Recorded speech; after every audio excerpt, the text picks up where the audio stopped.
Olá! Eleições presidenciais de 2022. Não adianta negar, esse tema já é assunto da mesa de grande parte dos brasileiros. E com as descobertas reveladas durante a CPI da pandemia no Senado Federal de crime de superfaturamento da compra de vacinas, o atual comandante do Brasil, presidente Jair Bolsonaro, está derretendo nas pesquisas de opinião pública.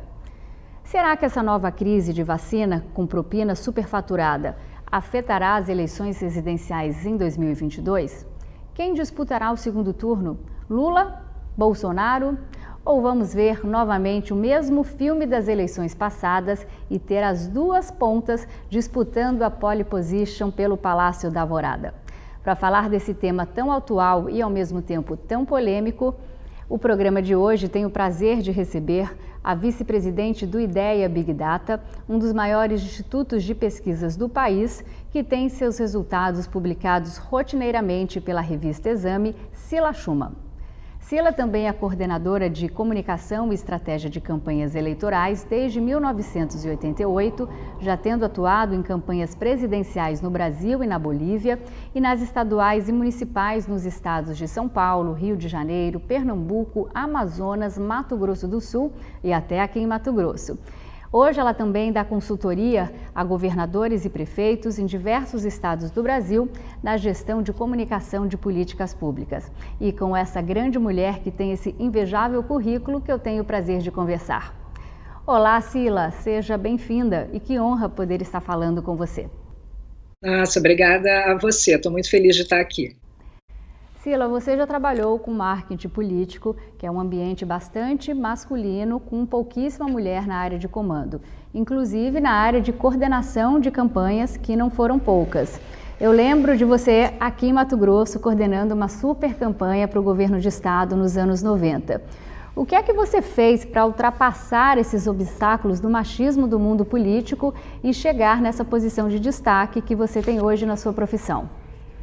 Verdade, eu acho que hoje a gente tem muito mais consciência do que é isso, né? Eu acho que quando eu comecei, era tão absurdo eu estar ali, que acho que eu nem levava em consideração do tanto que eu tinha que vencer. Então, acho que eu ia fazendo, e as pessoas também iam me aceitando de alguma forma. Eu acho que com a consciência que eu tenho hoje, talvez fosse mais difícil de alguma forma, apesar da gente ter mais espaço hoje, eu acho que isso está mais presente, a gente tem mais consciência, o que é muito importante, né? Na minha área tem ainda poucas mulheres, está aumentando um pouco, mas bem devagar, especialmente nisso que você falou, na coordenação da campanha, né? Então é um ambiente, a política já é um ambiente muito masculino, né? Apesar, a gente tem poucas mulheres senadoras e congressistas, muito poucas, né? A gente tem muito abaixo do que representa a população brasileira, e mesmo quando elas entram, tem uma dificuldade de você se colocar. Hoje mesmo está sendo votado, acho que vai entrar na pauta agora, um projeto que fala de violência política contra a mulher, quer dizer, a mulher que consegue chegar num lugar de poder, mas não consegue exercer esse lugar, porque ela tem assédio psicológico, ela tem assédio físico, ela sofre assédio moral. Então, mesmo sendo uma senadora, você passa por isso nos dias de hoje. Então, imagina como foi lá quando eu comecei nos anos 1980. Eu continuo fazendo isso de alguma forma, mas hoje eu faço mais um trabalho que é ligado à consultoria, à estratégia, então estou mais preservada, mas ainda assim sinto isso. Fiz na última campanha, não na de prefeito, mas na outra eu sofri um pouco essa questão. Mas, de novo, eu acho que é muito porque eu estou muito ligada hoje em dia nas diferenças de tratamento, a gente tem mais consciência, acho, como eu falei, muito importante ter isso.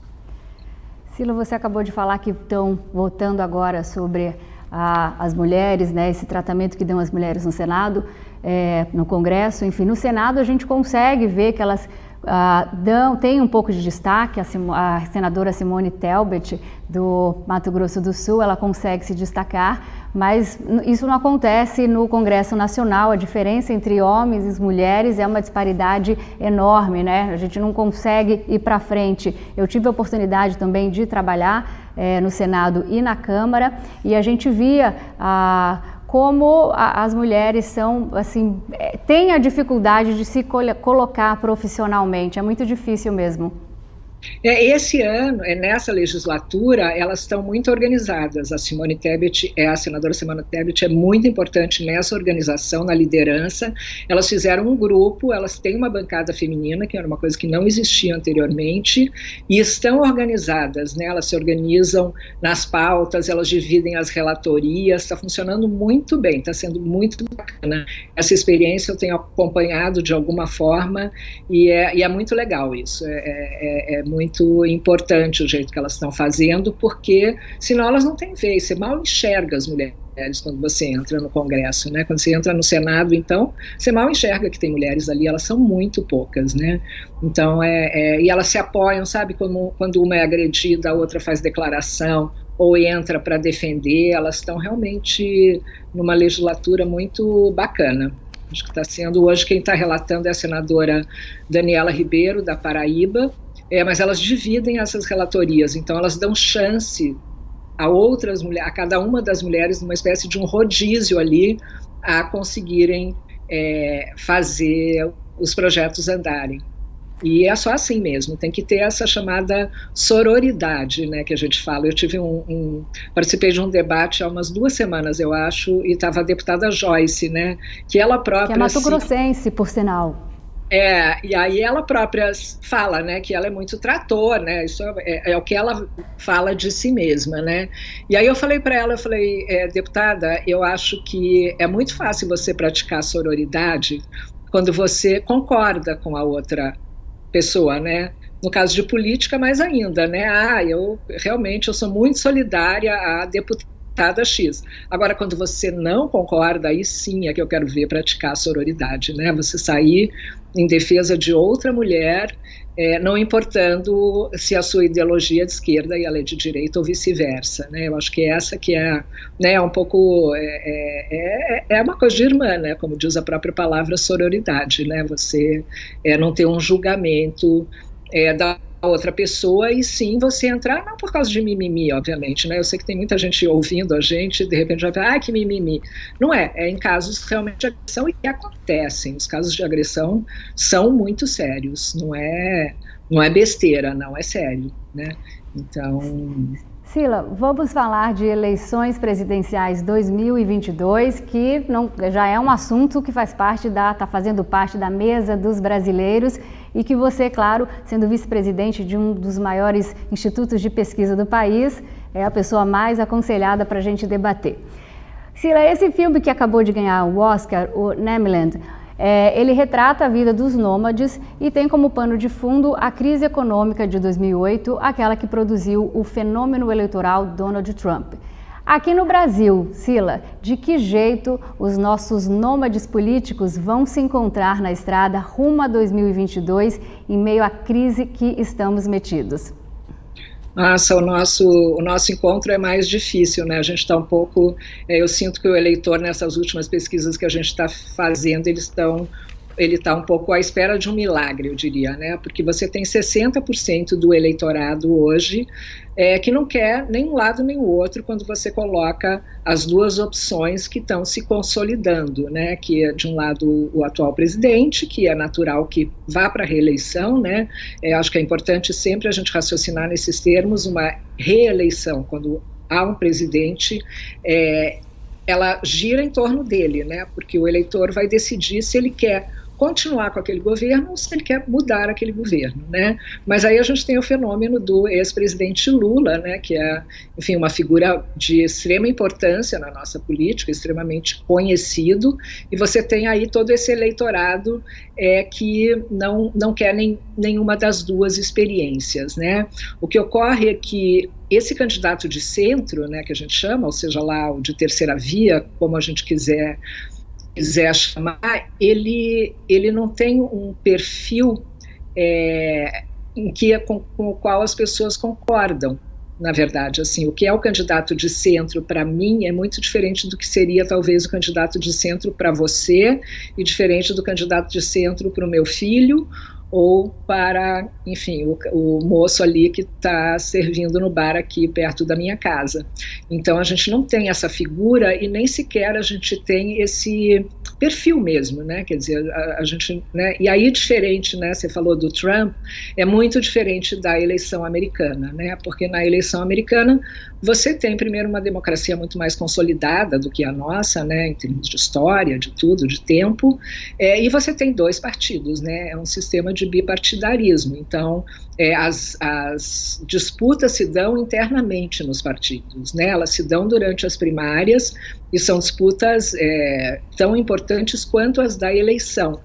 E aqui a gente não tem isso, né? A gente tem 35 partidos no Congresso, portanto, é muito mais desafiador você encontrar essa figura, né? Então, eu diria que hoje a gente está, assim, no momento mais difícil para o presidente Bolsonaro, do governo dele, né, eu acho. Ele chegou, na nossa última pesquisa, a gente está lançando uma pesquisa essa semana, que está fresca aí no campo, mas na nossa última, que a gente fechou sexta-feira passada, o ruim e péssimo do presidente chegou a 57%. Né, e o bom e ótimo dele está ali na faixa dos 20%. Até um tempo atrás, a gente falava que você garantia a reeleição quando o governante tinha mais de 50% de bom e ótimo. Esse número caiu, porque o eleitor está muito mais, em qualquer lugar do mundo isso, o eleitor está mais tendendo à polarização e, enfim, mudou. O eleitor está mais crítico, é muito difícil você ter um governante com tanto de aprovação. De qualquer forma, 57% de ruim e péssimo é praticamente um recorde, né? É um recorde, né? Então, é uma coisa bastante importante para o presidente e para o governo se preocuparem, porque, de novo, se você tem um ruim e péssimo muito alto, significa que as pessoas não estão gostando do seu governo. E se não estiverem gostando do seu governo, não querem te dar um segundo mandato. Então, esse dado é o mais importante de todos, né? Quando a gente fez a pergunta também se o presidente Bolsonaro merecia ser reeleito, também 57% das pessoas dizem que não. É um número muito alto. Então, ele tem aí esse... Agora a gente tem 15 meses para a eleição, a gente não tem ainda todos os candidatos colocados, então tem um tempo ainda para acontecer muita coisa, né? Eu acho que quem prediz hoje o que vai acontecer em 2022 tem grande chance de estar errado, né? Sila, falando em pesquisa, eu não sei se é a essa a qual você se referiu, a última pesquisa, né, do Exame IDEA mostrou que as mulheres elas se deslocaram, né, descolaram dos homens em suas posições políticas e hoje elas são um eleitorado mais resistente a Jair Bolsonaro. Enquanto 32,5% dos homens consideram o atual governo como ótimo e bom, apenas 21% das mulheres têm a mesma opinião. Se a gente colocar tudo isso numa lupa, vivendo nesse país polarizado entre dois projetos políticos tão distintos que são o de Lula e o de Bolsonaro, eu pergunto, a vitória na eleição de 2022 pode ser definida pelo candidato que for capaz de conquistar a ala feminina? Sem dúvida, sem dúvida. O eleitor típico do Bolsonaro, né, aquele que a gente... achou lá em 2017 ainda, quando começou a corrida presidencial de 2018, ele era um homem de 35 anos, evangélico e morador das grandes cidades. Esse eleitor ainda é esse eleitor que ficou para ele, né? Ele voltou para esse eleitorado original dele.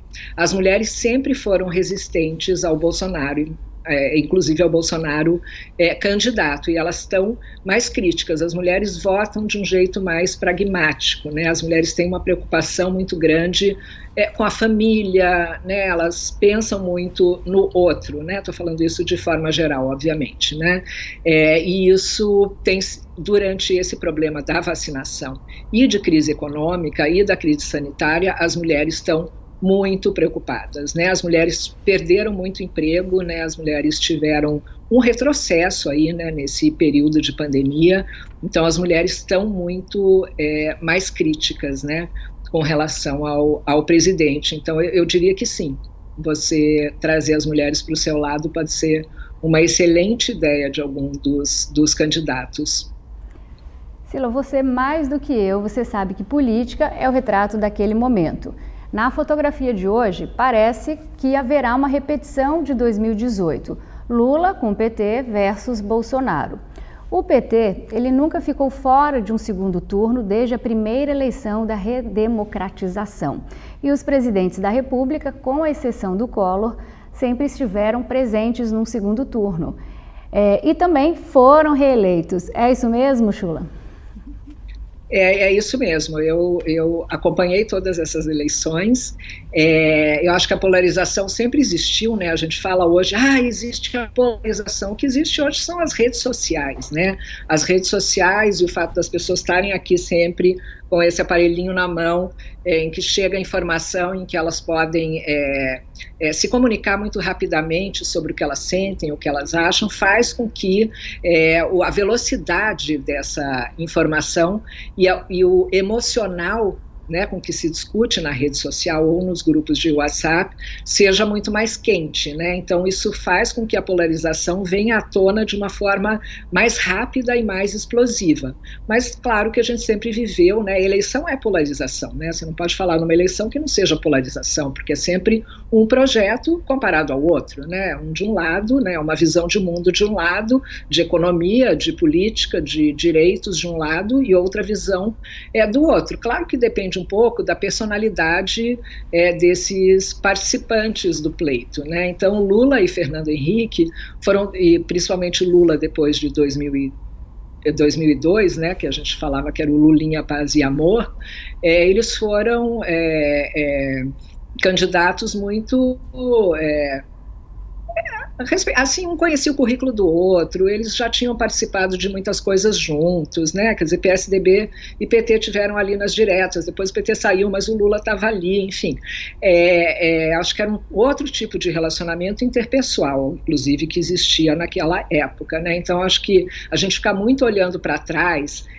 Acho que a história é muito importante para a gente saber de onde veio, tem um histórico mesmo de comportamento de eleitores, mas ele vem se modificando, né? Então, por exemplo, hoje, na nossa penúltima pesquisa, o que a gente observava, por exemplo, era um aumento de apoio ao presidente Bolsonaro aí no Centro-Oeste, muito importante para o presidente Bolsonaro, né?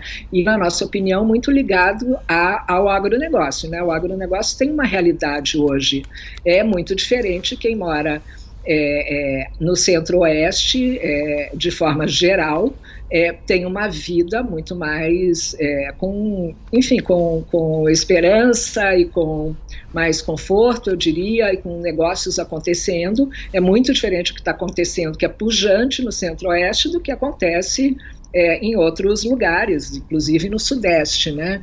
Então, a gente viu esse aumento de popularidade do presidente no Centro-Oeste subindo, e agora, no entanto, na última pesquisa, a gente já viu esse eleitor abandonando o presidente, né? E que é por questões diferentes, né? A gente tem a economia, mas a gente tem também as outras questões, e especialmente nesse momento entrou a questão da corrupção, e não é só a corrupção, né? Eu acho que o que pegou no presidente de fato foi a corrupção, né?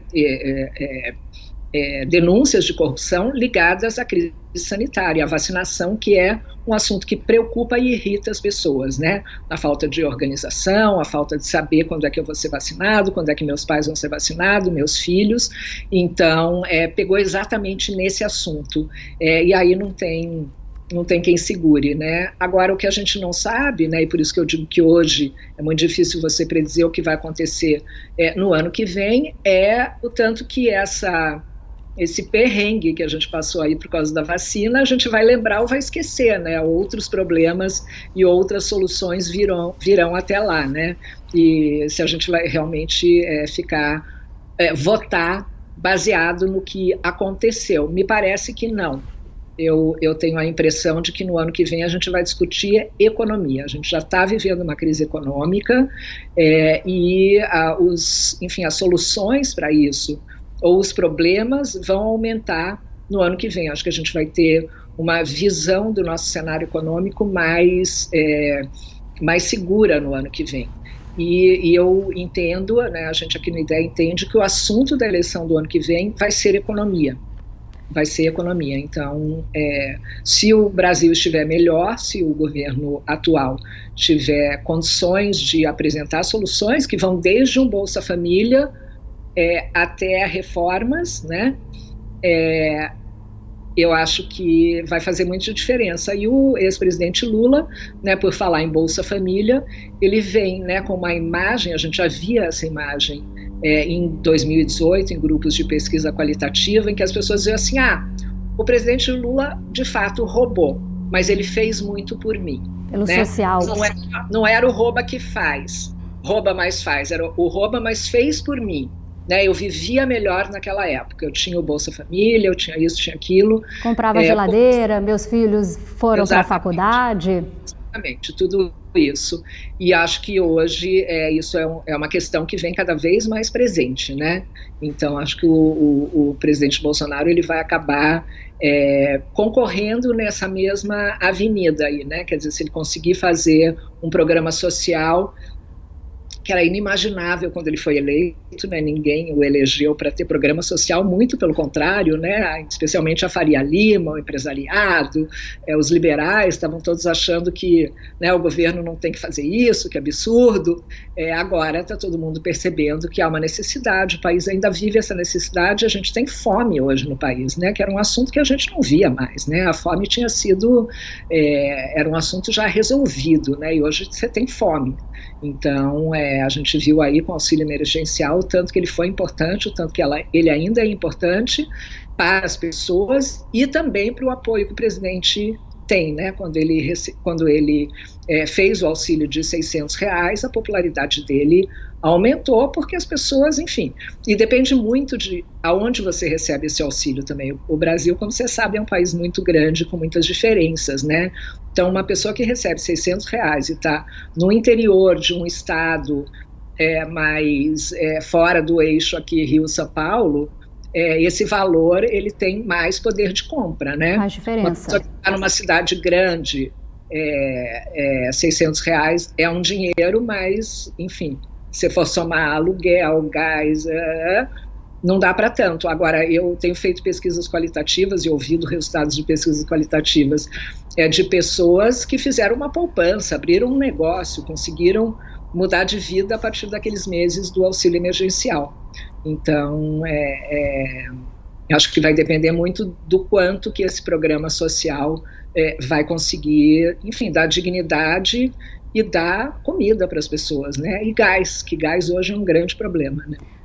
Agora nós vamos para um rápido intervalo e já voltamos com a vice-presidente do Instituto de Pesquisa IDEA Big Data, Cila Schumann.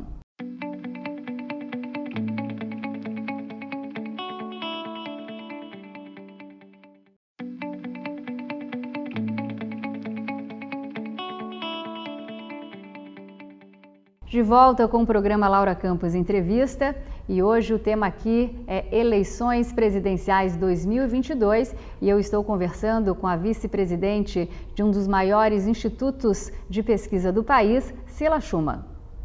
Cila, as peças do tabuleiro em torno do incumbente Bolsonaro já estão se mexendo, segundo a última pesquisa apresentada pelo Exame IDEA.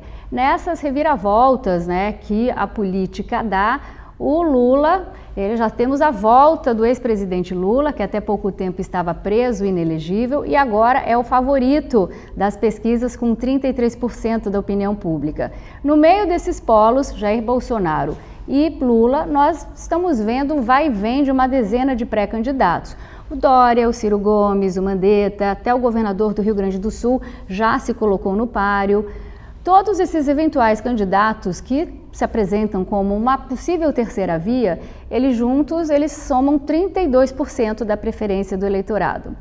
Esse bloco tem condição de viabilizar uma candidatura tão competitiva quanto as das pontas, uma vez que você falou que ainda não se sabe o que o eleitor quer dessa terceira via? Desafiante isso, né, desse centro conseguir ter um candidato, até porque na atual regra das eleições, vale muito a pena para os partidos você concorrer com o presidente, com o candidato a presidente, né, a depender de como, de qual partido seja. Então, por exemplo, o PSD, né, do Kassab, já declarou que vai sair com o presidente do Congresso, né, Rodrigo Pacheco, como candidato a presidente. Eles já decidiram isso, né? E aí você tem o PSDB com uma prévia ainda, né, quer dizer, tentando se entender internamente, e você, né, e aí desse bolo aí você tem junto o Mandetta, né, mas o governador do Rio Grande do Sul, você, né, dentro do PSDB você tem o governador do Rio Grande do Sul, você tem o Dória, né, que é um candidato que era para estar muito forte, até por causa da vacina, mas que tem muita dificuldade de decolar, porque não sai da região São Paulo, né? Ele foi até um vencedor, né, durante a pandemia. É difícil das pessoas compreenderem, a gente que está nesse meio, que um candidato como o governador Dória, ele não é conhecido no Brasil, as pessoas não conhecem, né? A gente que está, né, que lê jornal todo dia, que vê você aí na TV e que está informado, sabe muito, mas as pessoas, o eleitor comum não o conhece, né, e principalmente não o conhece bem. Ele começou a viajar agora, mas essa é uma tarefa muito difícil, porque os candidatos, em geral, eles ficam conhecidos durante as eleições. Quando você participa de uma eleição nacional, né, pelo tanto de luz que te dá, né, a participação nos debates, nos programas eleitorais, tudo isso, aí sim que o eleitor passa a te conhecer. É muito difícil que o eleitor te conheça por causa de noticiário, né? Então, as redes sociais hoje ajudam, né, a impulsionar, mas nem tanto. Então, eu diria que o governador Dória, ele tem esse desafio, né? E aí você tem o Ciro Gomes, que está bem colocado, né? Quando você vê hoje, o Ciro Gomes é um candidato que está em campanha, né? Ele está fazendo campanha a sério, ele já é conhecido, ele já participou de outras eleições, o que dá a ele uma vantagem na questão do conhecimento, uma desvantagem porque com isso vem a rejeição também, né?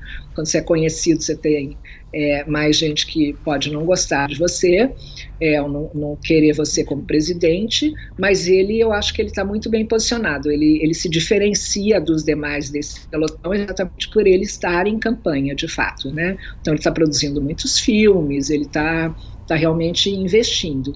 E a gente vê também um movimento hoje que é natural da política, que é outro que eu acho que a gente não enxerga no conjunto, que é a formação dos palanques estaduais, que são muito importantes, quase tão importantes para os partidos quanto a presidencial, né?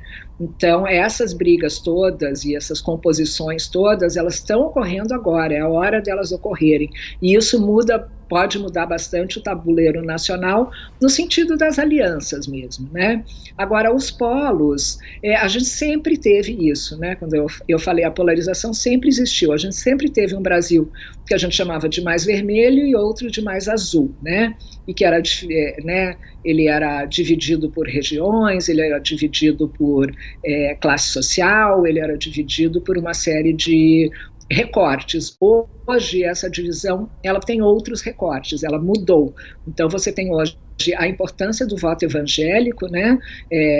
Os evangélicos vão ser maioria, né? Vão passar os católicos até daqui a 10 anos, mais ou menos, né? Ou um pouco mais. Há um crescimento, né? Dessa adesão, né? Desse aumento de evangélicos versus católicos no Brasil, e isso tem dado uma diferença grande na posição, porque, em geral, né, quer dizer, não se pode, claro, evangélico pode ser muitas coisas, né, a gente está falando basicamente aqui de pentecostais, né, mas quem se declara evangélico, em geral, é uma pessoa mais conservadora, que tem mais...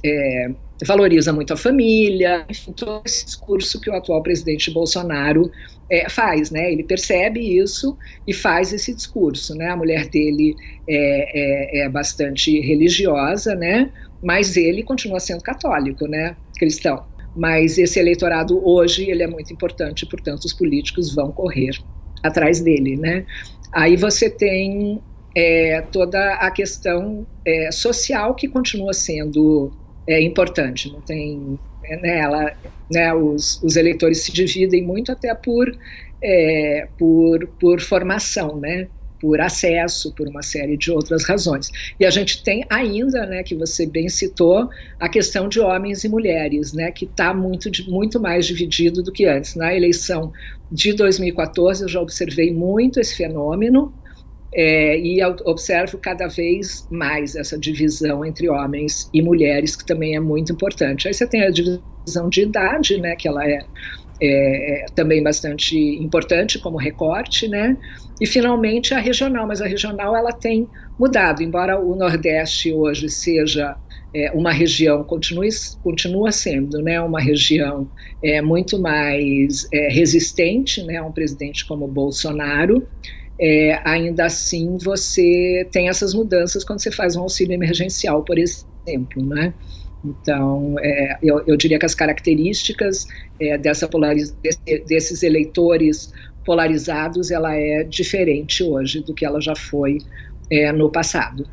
Cila, você, nessa sua resposta, você acabou de citar o Ciro Gomes, né? O Ciro acabou de contratou o famoso ex-marqueteiro do PT, o João Santana, para tentar mostrar um Ciro mais mediano, mais meio termo, né? Mais moderado, e tentar fazer com que ele atravesse os 10%, que ele nunca chega lá. Você acha que essa nova dupla, João Santana e Ciro Gomes, tem química para romper a barreira dos 10%? Olha, o João Santana é um excelente profissional, né? Um dos profissionais mais criativos e com muita bagagem cultural e social que a gente tem, né? Ele é bastante polêmico, enfim, porque por N razões que eu não preciso trazer aqui, mas ele é um profissional excelente no que ele faz. Eu acho que eles estão, os dois, muito interessados que essa parceria dê certo. Né, acho que isso é importante quando você contrata um marqueteiro, né? Na minha experiência, o mais importante é você ter essa confiança, né? Não adianta só você saber fazer, é como uma relação de médico, né? Não adianta, né, você vai no médico, se o médico te der um diagnóstico, um tratamento, e você não acredite, resolva ir para o Google, resolva ir num outro tipo de profissional, você pode ir no melhor médico do mundo e não vai resolver, né? Então isso em primeiro lugar. Em segundo lugar, eu acho que o Ciro, ele pela primeira vez, ele quer fazer, né? Ele já foi atendido por marqueteiros excelentes, mas eu diria que ele é uma pessoa bastante, como eu diria, intensa, né? Então a relação de pessoas intensas desse jeito com o marqueteiro também ela é mais explosiva, né? Pessoas intensas têm mais essa vontade própria, né? Que às vezes você precisa ter muita disciplina, né? Você precisa realmente confiar na estratégia, né? Fazer a estratégia e seguir a estratégia, eu diria que é a coisa mais importante de uma campanha. E o Ciro sempre foi, né? E ele com as explosões dele, com toda essa verve. Agora, dessa vez, né, pelo que ele está divulgando até aqui, ele está realmente querendo fazer uma campanha que eu chamaria de mais profissional, de novo, sem dizer que os outros não eram profissionais, não é isso, mas eu acho que mais com uma mensagem muito clara e seguindo a mensagem. Então, outro dia ele mesmo estava com uma Bíblia na mão, né, com a Constituição numa e com a Bíblia na outra, que era uma cena que você não imaginaria o Ciro Gomes até outro dia, né? Então, mas eu acho que ele tá confiando mesmo na equipe, no time que ele fez. Eu acho que ele é um candidato bastante competitivo, mas, de novo, é muito difícil, né? Ele não chega a ser um candidato de centro, ele teria que se mover demais para o centro, né? E, de novo, né, aquilo que eu falei em outro momento, esse candidato de centro, para mim, talvez não seja o Ciro, né? E para outro eleitor ele é uma solução de não voto nem em Bolsonaro nem em Lula, mas para outro tipo de eleitor é muito menos no Ciro, né? Então acho que as eleições no Brasil hoje elas são muito rápidas, né? O período eleitoral mesmo, ele é muito curto, né? A gente falou dos Estados Unidos aqui, o período eleitoral lá também não é tão longo, mas as primárias fazem com que o assunto seja debatido, com que o eleitor se matéria do que está acontecendo. Aqui a gente tem pouco tempo para isso, como a gente tem eleições também, as eleições nacionais, elas são bem tumultuadas ali, porque você vota, veja, para deputado estadual, para deputado federal, para senador, para governador e para presidente. Então são muitas decisões que o eleitor tem que tomar. E a comunicação, ela vem toda junta, né? Então, os candidatos que são mais conhecidos e que já estão ocupando esses espaços, eles têm mais facilidade, né? E por enquanto o que a gente vê é isso, né? Em 2018, na verdade, a gente tinha, de alguma forma, o Lula, né? Porque o PT é o Lula, né? O Lula foi preso no meio da campanha, enfim, teve uma série de questões e tinha muito uma dúvida do eleitor. Como é que você elege um partido que tem um presidente, né, e sua maior liderança presa, né? Que crise institucional seria essa pela qual o Brasil poderia passar nessa situação, né? Hoje é diferente, né? O ex-presidente Lula, ele está em liberdade, né? E ele está vencendo aí alguns dos processos, então ele está em outro momento. O que ele está fazendo hoje é que ele também tem uma mudança, né? Ele não é mais o Lulinha Paz e Amor, mas ele é o Lula, na verdade, o ex-presidente Lula internacional, né? Eu vejo ele investindo muito nessa questão da respeitabilidade do Brasil lá fora. Hoje eu vi um filme dele a respeito da Amazônia, que era um assunto que ele, né, teve a briga dele com a Marina. Com isso, né, ele nunca foi esse defensor da Amazônia, e hoje ele está lá de terno e gravata, bonitinho, né, bonitinho ótimo, né, mas arrumado, de terno e gravata, respeitável, falando de um assunto que, em termos internacionais, é o mais importante. As pessoas hoje olham para o Brasil e olham para a Amazônia, né, e isso é cada vez mais presente. Então ele tá investindo nisso, e a outra coisa que eu acho que ele está fazendo em termos estratégicos muito acertado é que ele está quieto. Né, ele não está entrando em bola dividida, ele está quieto, né? Você não vê ele se mexendo muito, ele não precisa se mexer. Quanto menos ele se mexer, inclusive, melhora para ele, porque ele já é conhecido, né? Ele não tem que fazer esse trabalho que o Ciro, aliás, que o Dória tem que fazer, né? Então ele está sendo bem, ele está fazendo ali uma acupuntura, eu diria, na campanha dele, mais do que dando um antibiótico, né? Ele está acertando ali. De novo, né? Faltam 15 meses, então tem muita coisa. E no quadro político brasileiro hoje, 15 meses, gente, pode acontecer muita coisa, né? A quantidade de coisas que acontecem por dia nesse país, né? E que a gente se envolve, que, né, tem esse plot twist de roteiro, né, que as pessoas falam, todos os dias a gente está vivendo em crise, né? De crise em crise. Né, tem muito a ver com a política atual que se faz, esse viver de crise em crise, né, porque os políticos populistas, especialmente, perceberam que o que faz sucesso, né, na internet né, que é o ambiente onde mais se discute política, é emoção, né? Então, quanto mais você estica a corda, quanto mais é absurdo, mais as pessoas se envolvem e repassam e viralizam e tudo isso, né? Então, tem crises também que são criadas ali, né? Tem muita crise criada todos os dias, né, que algumas pessoas chamam de cortina de fumaça. Eu não diria que é cortina de fumaça, não. Eu acho que é o jeito de você ter views e de você ter o apoio das pessoas tendo crise. Se você não tem crise... Você não cria, ninguém se manifesta, né? Ninguém quer saber. Então, nesse cenário, até outubro de 2022, muita água pode rolar, né? Vamos para o último intervalo comercial. Já voltamos com a vice-presidente do Instituto de Pesquisa Ideia Big Data, Cila Schumann.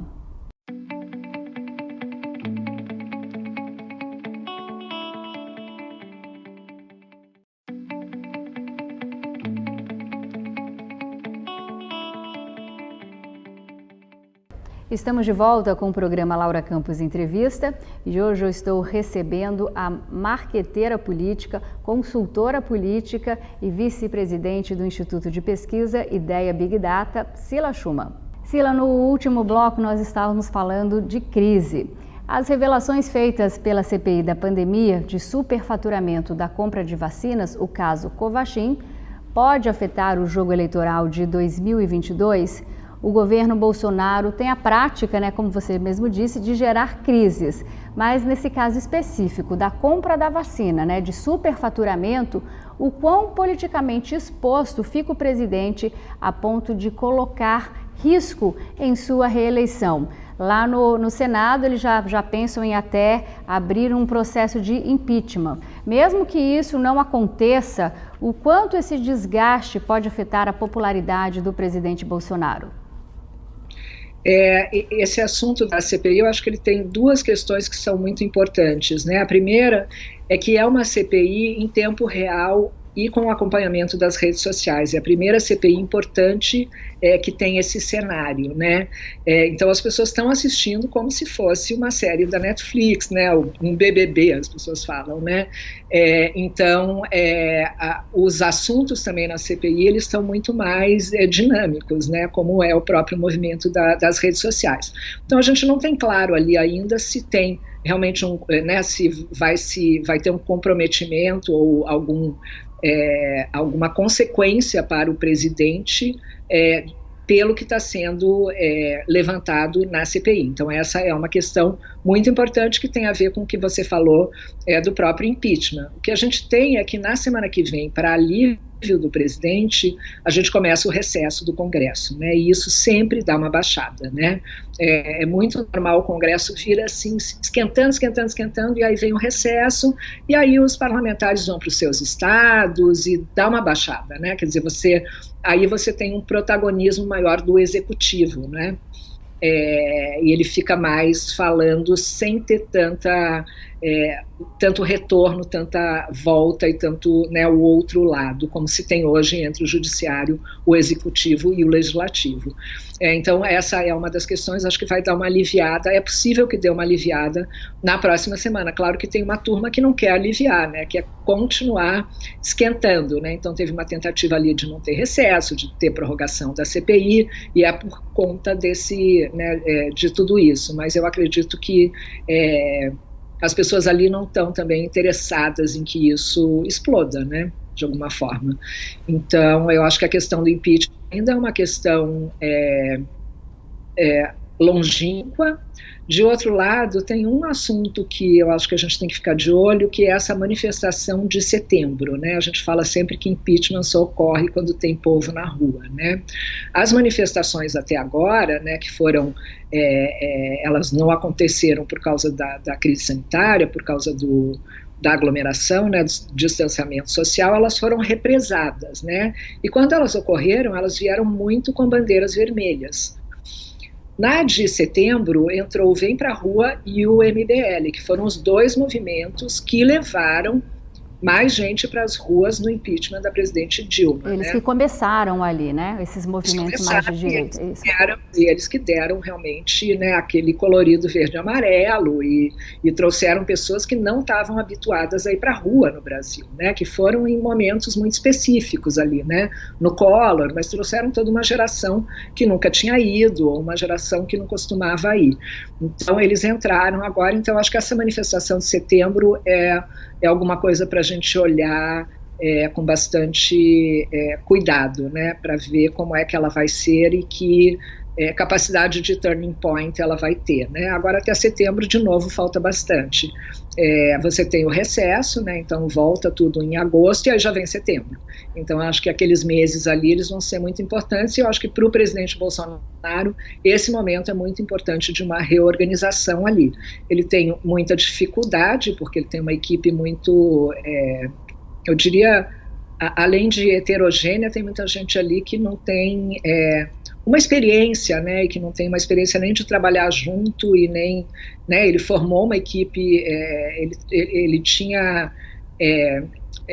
uma dificuldade mesmo de encontrar pessoas, né, para formar o governo, até pela própria trajetória dele, né, do partido, né, em geral você forma governo com a sua aliança, com os partidos dessa aliança. Ele não tinha nada disso, né, ele chegou lá sozinho. Né, que é uma situação muito diferente, né? Collor também chegou lá sozinho, deu no que deu, né? Então eu vejo, né, essas questões como muito importantes, assim, né? Porque quem vive Brasília, né, e você já viveu Brasília, a gente sabe quanto que isso tem de importância, né? Então agora que ele abriu para o Centrão, eu acho que tem uma questão de negociação, de espaço, né, que as pessoas enxergam muito mais como essa negociação de espaço, de dinheiro, de não sei o quê, mas tem muito uma questão de governabilidade, né? Porque o Centrão traz, de novo, esses quadros que são mais experientes e que jogam jogo, então isso talvez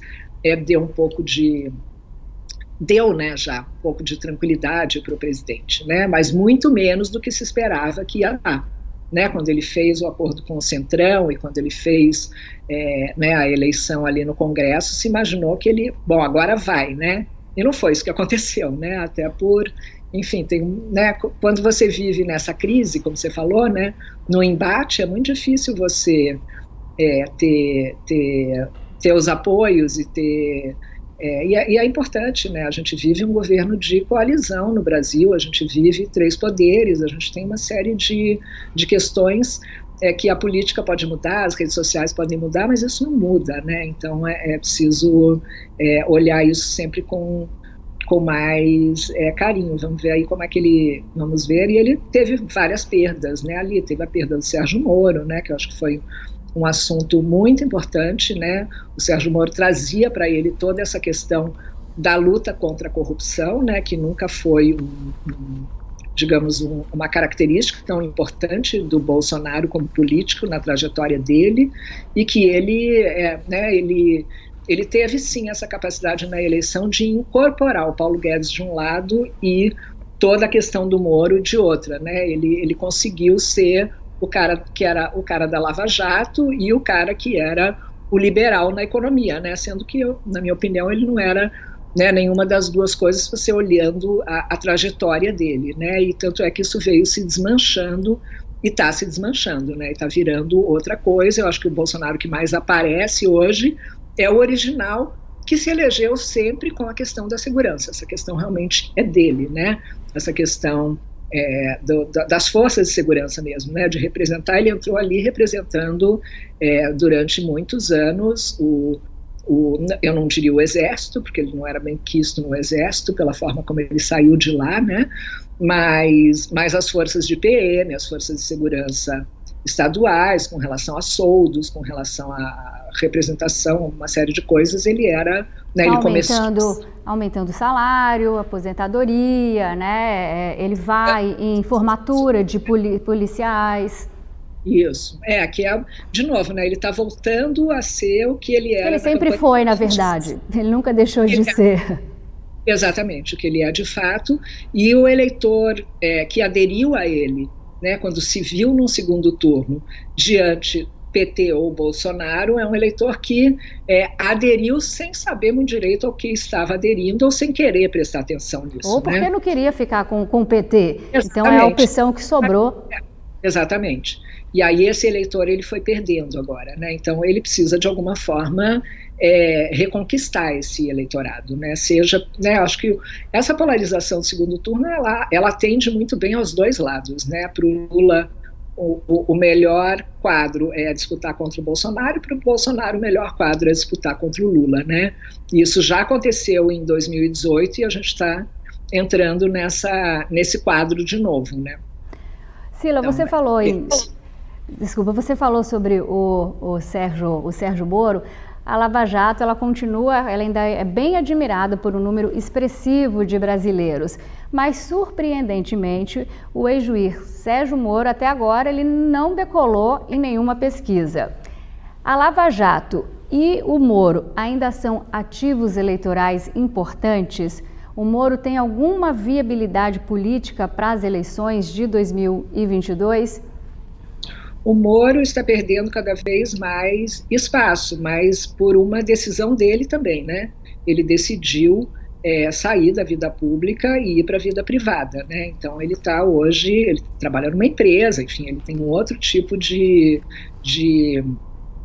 até de disponibilidade para a luta política, né? Então ele fez uma opção e essa opção está tendo consequências, né? Que é ele não crescer e ele não ser mais olhado como uma alternativa, até porque ele não está se colocando, né? De novo, ele não está se colocando como essa alternativa. A Lava Jato, eu acho que no imaginário de um de uma boa parcela do eleitorado ainda é um assunto importante, mas ela vai perdendo importância, né? Ela teve muita importância na eleição de 2018, ela foi fundamental, e agora ela vai perdendo a importância até pelos percalços e, enfim. E acho que também não era um assunto que duraria tanto, né, de qualquer forma, mas por tudo que aconteceu. Então acho que o presidente Bolsonaro, sim, precisaria ver como é que ele reconquistaria esses eleitores que a gente chama de lavajatistas, né? Quem a gente tem realmente ocupando espaço hoje é o Mandetta, que apareceu na crise sanitária, né? Que é um assunto que passou a ser muito importante do ponto de vista nacional, né? Como na eleição de 2018, a gente teve segurança como um assunto importante no nível nacional, por várias razões, mas nunca foi. Segurança sempre foi um assunto de eleições estaduais, né? Porque é no estado que você decide, que você resolve a segurança ali com a PM, enfim, né? É um assunto dos governadores. E em 2018 a gente teve vários fatores. O primeiro é que aumentou muito a criminalidade nas cidades médias do Brasil, né? A criminalidade era um problema em geral das grandes capitais, né? E ele virou um problema das cidades médias, né? E acho que teve um agendamento importante da questão também ali quando o governo Temer resolveu fazer a intervenção militar no Rio de Janeiro. Os outros estados, a gente rodou muita pesquisa naquela época, então os outros estados falavam assim, não, mas por que tem intervenção no Rio e não tem aqui? Né? Por que não tem intervenção aqui na Paraíba, no Rio Grande do Norte? Em Pernambuco, na Bahia, onde estão acontecendo os problemas de segurança também. Então, o assunto acabou sendo, e segurança acabou juntando com Lava Jato, porque era uma questão que tinha a ver com justiça, né? Nesse ano, eu vejo muito mais a questão da crise sanitária hoje crescendo, né? Então, o Mandetta acaba virando um candidato, independente das qualidades dele, um candidato importante no jogo pelo agendamento dessa questão. Agora, de novo, eu acho que no ano que vem a gente vai falar de economia. Então. Vamos para o último intervalo comercial. Já voltamos com a vice-presidente do Instituto de Pesquisa Ideia Big Data, Cila Schumann.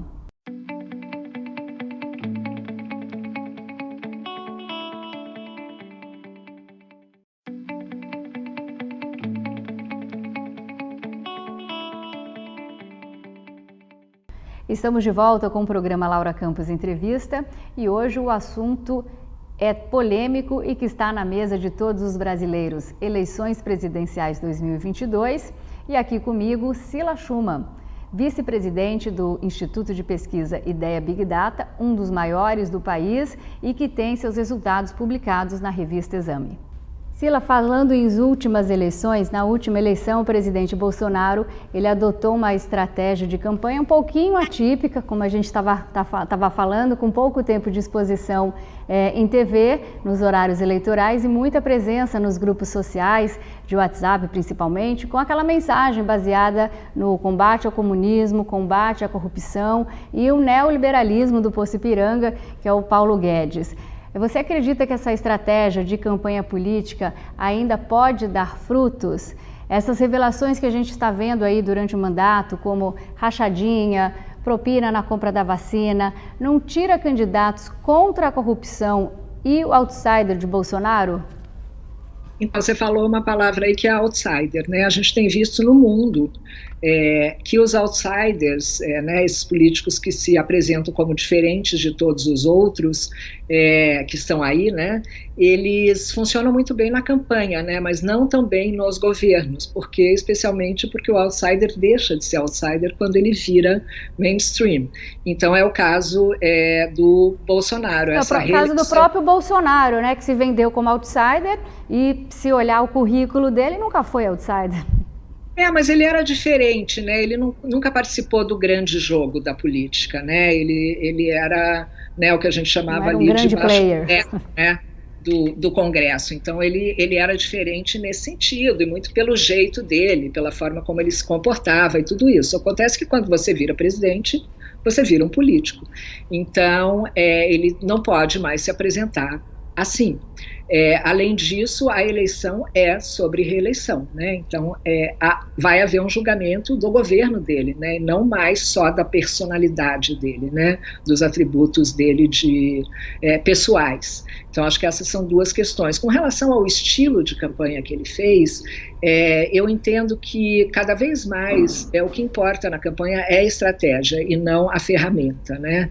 Você tem a internet, você tem a TV, e ambos são importantes, tudo é importante na campanha, né? O importante mesmo, né, o fundamental é você ter uma estratégia.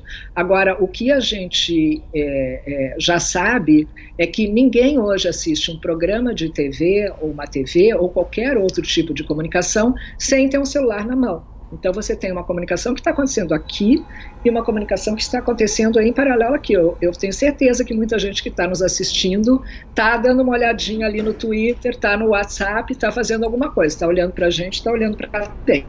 Então, eu acho que o Bolsonaro teve essa percepção na última campanha, né? Teve o episódio da facada, que foi muito importante em termos de comunicação, não só pelo episódio em si, mas especialmente porque ele ocupou esse espaço todo de TV que ele não tinha, ele ocupou durante o episódio da facada, né? Quer dizer, os telejornais pararam durante muitos dias para fazer uma cobertura daquilo, né?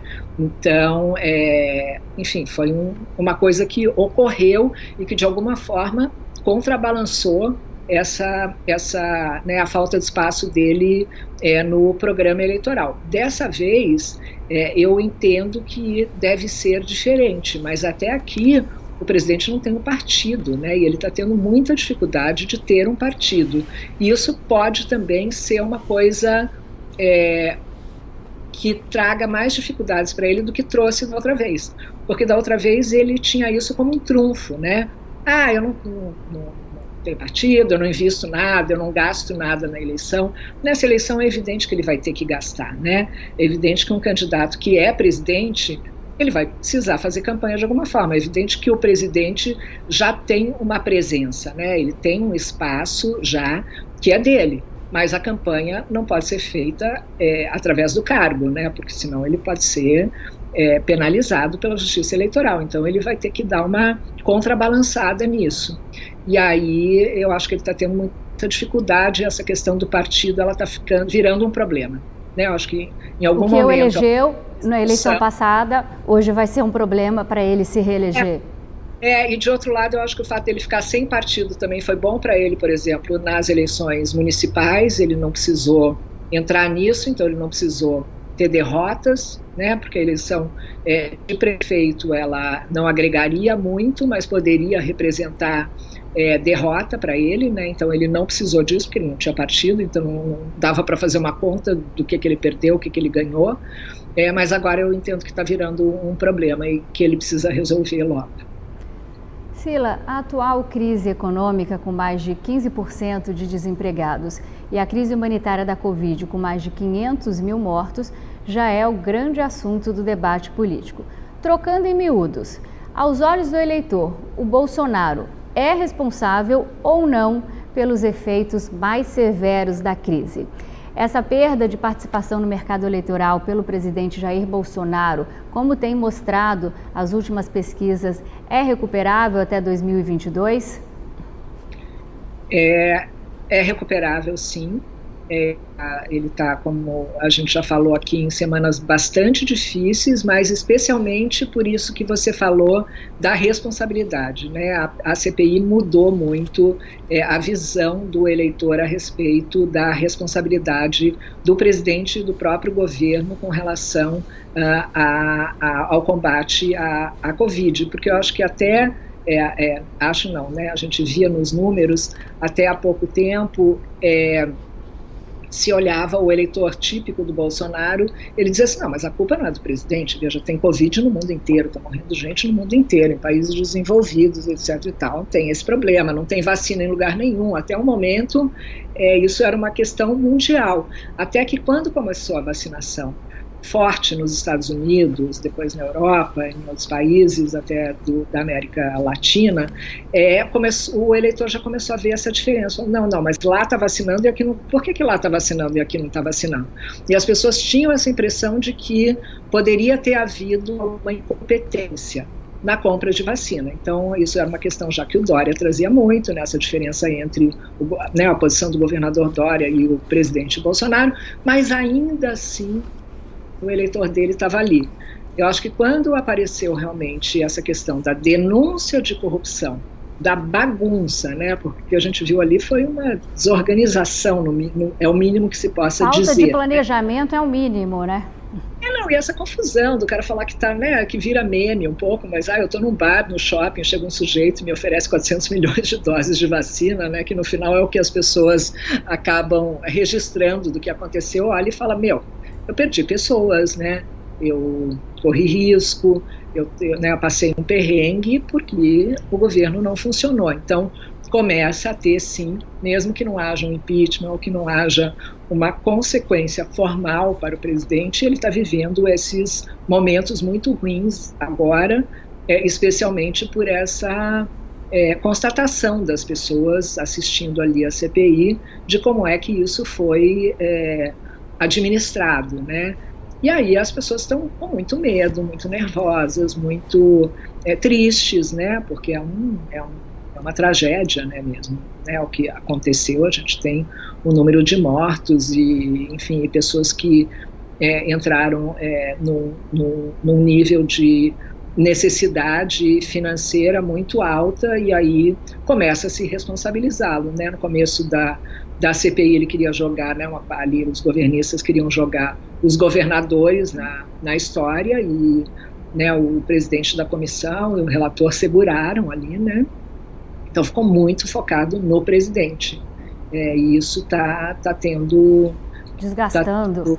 Está desgastando, exatamente, né? Então, nesse momento, agora, como eu falei, até o ano que vem, até novembro do ano que vem, outubro do ano que vem, aliás, será que essa questão ainda vai estar, né? Que outras questões serão colocadas daqui até lá? Né? Será que isso, né, a hora que passar, será que as pessoas ainda vão considerar isso como um ponto importante na decisão de outubro do ano que vem? Então, de novo, eu acho que essa questão que você falou dos desempregados e tudo isso é uma questão que vai continuar, né? É uma questão que adentra, né? Pode ser que a crise sanitária não adentre 2022, a gente espera que não, né? É o caso do Trump, que estava muito bem economicamente, estava para ser reeleito, surgiu a crise da Covid, campanha ladeira abaixo e perdeu a eleição. E você veja que o Trump, ele comprou vacina, né? Pois começou o trabalho, foi com ele que começou, né? O Biden finalizou. Ele, no início, ele ficou com essa conversa de economia versus, né, com essa conversa mais negacionista, mas ele comprou vacina, né? Ele não chegou a esse extremo de não achar a vacina importante, porque, enfim, não dá, né? Então,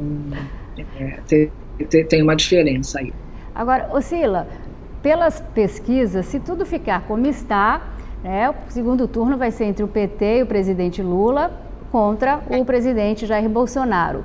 Qual é o risco que o PT tem de perder novamente no segundo turno contra Bolsonaro? E qual será a principal dificuldade para o ex-presidente Lula em 2022? Esse sentimento antipetista ainda é representativo na sociedade? Sim, ele é representativo, mas a gente tem visto aí o ex-presidente Lula, né, agregando cada vez mais eleitores. Então, de novo, eu acho que entre a corrupção e a economia, o eleitor está mostrando que ele fica do lado da economia, né? Ele quer dias melhores pela frente. E o ex-presidente Lula traz essa memória, né, de um tempo que era melhor para os eleitores. Então, por isso que eu tenho dito que a economia é um assunto que... No final, pesa no bolso, não só no bolso, mas também na hora do voto, né? Exatamente, pesa na hora do voto. Então, acho que isso vai ser realmente cada vez mais o assunto fundamental de 2022. Sila, agora o Centro Democrático, PSDB e DEM, eles parecem ainda, né, a gente já conversou um pouco antes, não ter consenso sobre uma candidatura para 2022 e o mais difícil ainda, ter um candidato que empolgue nas pesquisas e nas urnas. O que aconteceu com esse grupo político que outrora foi a principal força de oposição ao petismo? Por que o bloco PSDB e DEM perdeu força? O PSDB, isso aconteceu com o PMDB também. Veja, quando começou a Lava Jato, né, a corrupção foi colocada como uma questão do PT, né? Era o PT que era o partido corrupto, os políticos do PT que eram os corruptos. Depois daquela gravação do presidente Temer, que envolveu políticos do PSDB e do PMDB e do DEM e de outros partidos, para o eleitor ficou uma coisa de que todos eles eram iguais, né, com relação a essa questão específica da corrupção.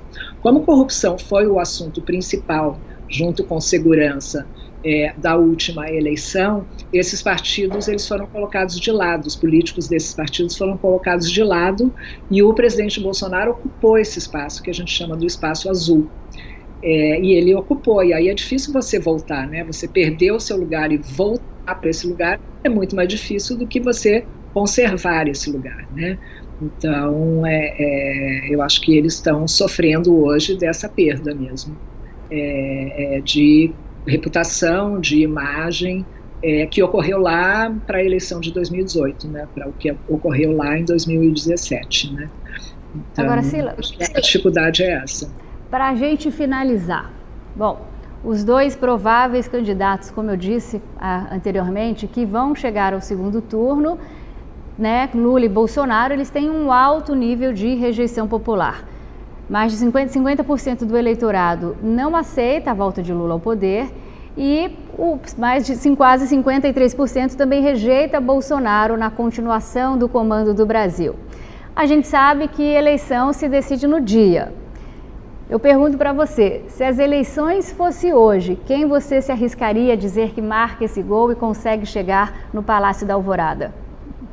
Bom, se a eleição fosse hoje, pelas pesquisas, seria o presidente Lula, que está muito à frente, o ex-presidente Lula está muito à frente do presidente Bolsonaro nas pesquisas, e eu acredito em pesquisa, mas eu também acredito mais do que tudo nessa definição de que pesquisa é o retrato do momento. Então é muito difícil a gente falar hoje o que vai acontecer em outubro de 2022, porque tem muita coisa ainda, né, tem muitas mudanças para acontecerem, muitas composições e muitas questões.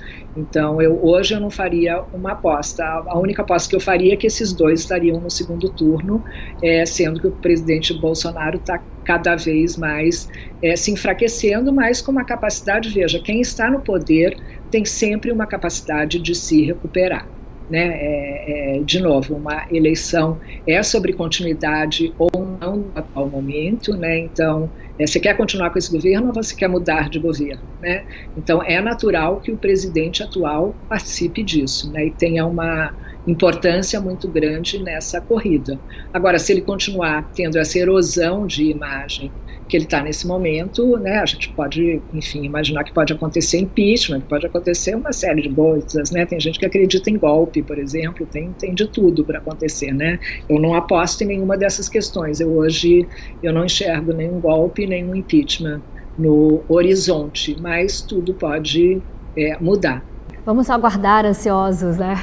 A gente acompanha, né? Eu acho que o que é interessante de fazer pesquisa é isso. Como a gente tem no IDEA uma série histórica que vem lá desde 2017, é muito interessante de acompanhar porque a gente faz pesquisa o tempo inteiro. Então, você tem ali